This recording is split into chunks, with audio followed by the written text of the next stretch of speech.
मुंह में छाले होने से होना क्या होता है कि कुछ दिन के लिए पेन होता है, खाना लगता है, मिर्ची लगती है, मसाले लगते हैं, गर्म चीज़ भी लगती है।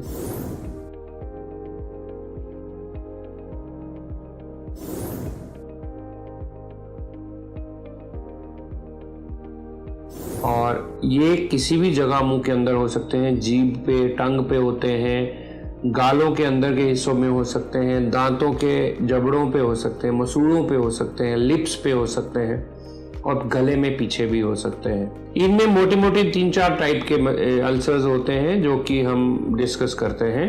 2 कैटेगरीज में हम डिवाइड करेंगे। एक तो हम कैटेगरी बोलेंगे कि बिनाइन अल्सर्स, जो कि जानलेवा नहीं है, सीरियस नहीं है।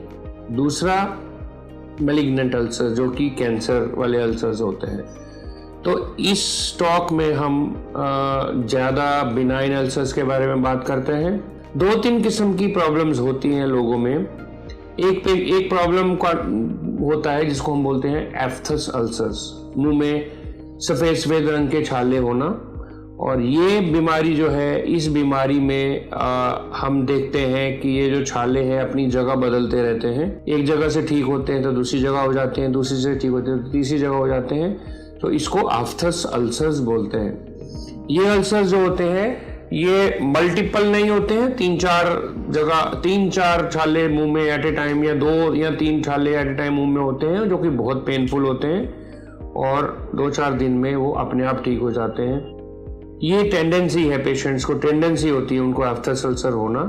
कारण क्या है वो हम अभी बात करते हैं। दूसरी टाइप के अल्सर्स होते हैं जो कि थोड़ा लंबा चलने वाले अल्सर्स होते हैं, जैसे कि एक ही जगह पर चलते हैं और लंबी देर चलते हैं, जैसे गालों के अंदर के हिस्से में, या जीभ के अंदर, या जीभ के नीचे, इन जगहों पर, या मसूड़ों पे बड़ी होते हैं। अगर कोई जो भी पेशेंट है कुछ अवेयर होते हैं, वो आप शीशा में देखें तो आपको लगेगा सफ़ेद रंग की लाइनें हैं, जो कि बिल्कुल फ्रैंकली छाले नहीं हैं, अल्सर्स नहीं हैं, लेकिन वो अंदर की जो मुंह के अंदर की जो म्यूकोजा या स्किन होती है उस पे सफ़ेद रंग की लाइनें होती हैं काफ़ी सारी, और वो लाइनों में दर्द होता है, मिर्ची बहुत ज़्यादा लगती है, उन पेशेंट्स को खाना पीना बहुत मुश्किल है। उसको लाइकन प्लेनस बोलते हैं। लाइकन प्लेनस माउथ का जो होता है वो एक बीमारी है जो कि लंबी चलती है, जो कि हमने पहले डिस्कस किया एफ्थस अल्सर्स। उसमें और इसमें ये फ़र्क है कि एफ्थस अल्सर्स कुछ दिनों के लिए होते हैं और अपने आप ठीक होते हैं।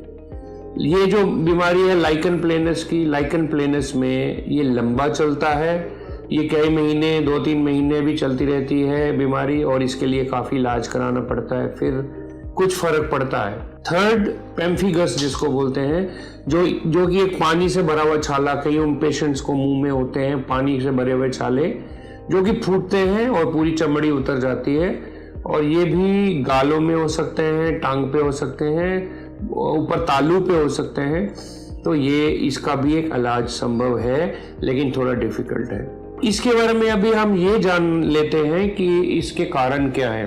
काफ़ी पेशेंट्स में विटामिन डेफिशिएंसीज एक कारण रहता है, काफ़ी पेशेंट्स में एसिड रिफ्लक्स भी एक कारण रहता है, काफ़ी पेशेंट्स में लो इम्यूनिटी भी एक कारण होता है, और काफ़ी पेशेंट्स में कोई जनरल सिस्टमिक डिजीज़ जैसे uncontrolled diabetes, uncontrolled thyroid disease, uncontrolled और बीमारियां जो हैं उसके कारण मल्टीपल छाले पड़ते हैं मुंह के अंदर, जो कि कुछ ट्रीटमेंट से ठीक हो जाते हैं। जो लाइकन प्लेनस वाला जो बीमारी हमने जो अभी डिस्कस की कि जो सफ़ेद लाइनें, धारियां पड़ जाती हैं जो जिस पे मिर्ची लगती है, उसका कारण अननोन है, हमें क्लियर पता नहीं है वो क्यों होता है, लेकिन उसमें भी इम्यूनिटी का रोल देखा गया है। जो पेशेंट्स को लो इम्यूनिटी है उनमें लाइकन प्लेनस हो सकता है,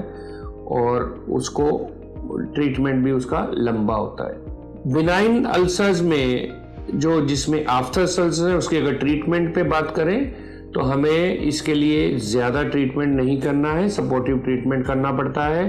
पेन किलर ले सकते हैं, लोकल एप्लीकेशन लगा सकते हैं, दर्द निवारक लोशन या ऑइंटमेंट होती है जो पेन रिलीफ के लिए, वो लगा सकते हैं अल्सर्स पे।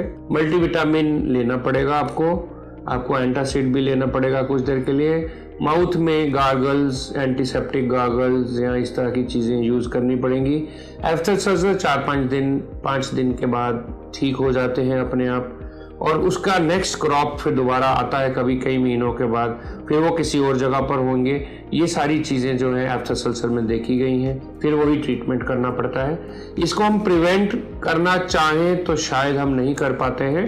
पेशेंट्स को ये एडवाइस किया जाता है कि आप न्यूट्रिशन अपना अच्छा रखें, अच्छी डाइट खाएं, विटामिन डेफिशिएंसीज मत होने दें, एसिडिटी मत होने दें, और कोई इम्यूनिटी लो होने का कोई अगर रीज़न आपको हुआ है, जैसे वायरल हुआ है या डेंगू हुआ है या मलेरिया हुआ है, ट्यूबरकुलोसिस हुआ है, डायबिटीज़ हुआ है, कुछ भी हुआ है, तो उसका ट्रीटमेंट होना चाहिए ताकि आपकी इम्यूनिटी लो ना हो।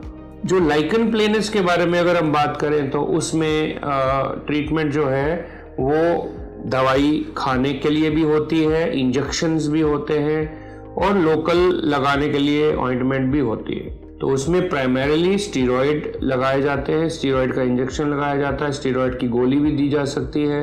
उसके अलावा मल्टीविटामिन और एसिड की दवाई खाने की ज़रूरत पड़ती है, और ये धीरे धीरे ठीक होते हैं। लाइकन प्लेनस जो है वो धीरे धीरे ठीक होता है, उसको कुछ दिन नहीं कई महीने लग सकते हैं, और फिर वो कम हो जाता है, काफ़ी ख़त्म होने का चांस कम रहता है। जिनको ज़्यादा एक्सटेंसिव डिजीज़ है उसमें ख़त्म नहीं होता है, पर वो धीरे धीरे कम हो जाता है और तंग नहीं करता है। लेकिन क्रॉप्स में उसमें भी फिर दोबारा जख्म हो जाते हैं और पेशेंट को सिम्टम हो सकते हैं। तो इसका इलाज थोड़ा लंबा चलता है, तो इसका इलाज डॉक्टर के पास मिलने से आपको मिलेगा, और उससे आपको तकलीफ कम होगी।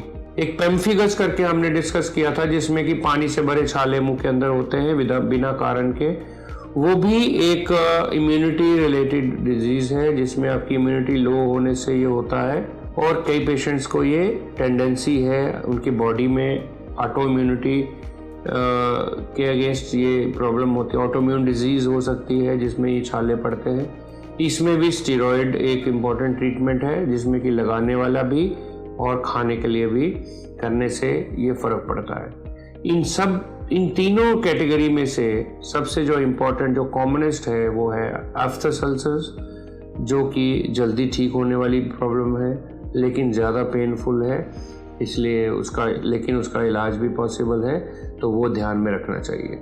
मैलिग्नेंट अल्सर के बारे में हम उसका एक सेपरेट लेक्चर में बात करेंगे, क्योंकि मैलिग्नेंट अल्सर जो है वो एक सीरियस प्रॉब्लम है और इसमें एक लेंथी डिस्कशन की ज़रूरत है। Thank you very much. अगर आपको लगता है इस वीडियो से किसी का फायदा हो सकता है तो शेयर जरूर करें, और यह वीडियो ज्यादा से ज्यादा लोगों तक पहुंचाएं, और लाइक, शेयर, सब्सक्राइब करना ना भूलें।